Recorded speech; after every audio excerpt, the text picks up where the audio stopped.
Hello everyone, welcome to another reels on my channel. আমি এবার নিয়ে এলাম নরম তুলতুলে বাকরখানি ব্রেড।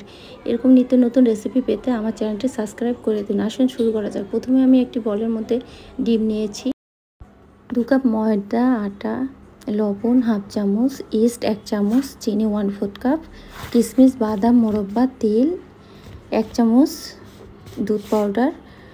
আমি এখানে 1 কাপ দুধ নিয়েছি, হালকা কুসুম গরম, সেটা প্রথমে ঢেলে দিলাম ডিমের মধ্যে, একসাথে মিক্সড করব।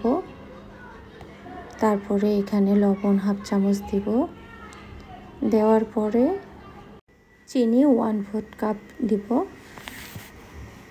তারপরে ইস্ট 1 চামচ দিয়ে নাড়াচাড়া করতে হবে, একটু ভালো করে মিক্সড করতে হবে এটাকে।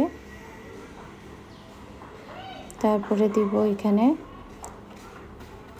তিল, আমি এইটার সাথে যোগ করে নিলাম। তারপরে এদিকে 1 টেবিল চামচ দুধ পাউডার দেব, এখানে দিয়ে নাড়াচাড়া করে ভালো করে মিক্সড করব।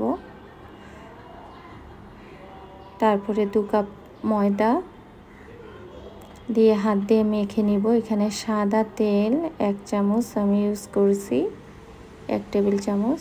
তারপরে ঢেকে আধা ঘন্টা পরে এরকম নরম ফুলে উঠবে, ফুলে দেখবেন নরম তুলতুলে হয়ে গেছে। তারপরে এটাকে পিঠা বেলুনে আমি করে 4 ভাগ করে নিচ্ছি। 4 ভাগ করে এরকম বেলে চাকু দিয়ে একটু সাইজ করে আমি এর উপরে ঘি মাখিয়ে নিলাম। তারপরে কিশমিশ, মোরব্বা, তেল, বাদাম দিয়ে ডেকোরেশন করলাম। এদিকে চুলার আঁচটা অল্প থাকবে, অল্প আছে ভাজবেন আপনারা। তেল দিয়ে এটাকে ওলট পালট করে ভেজে নিব, উঠিয়ে নিব আমি। দেখুন কত সুন্দর নরম তুলতুলে বাকরখানি ব্রেড তৈরি হয়ে গেল। আমি ছিঁড়ে দেখাচ্ছি, এই দেখুন। এবার পরিবেশন করুন।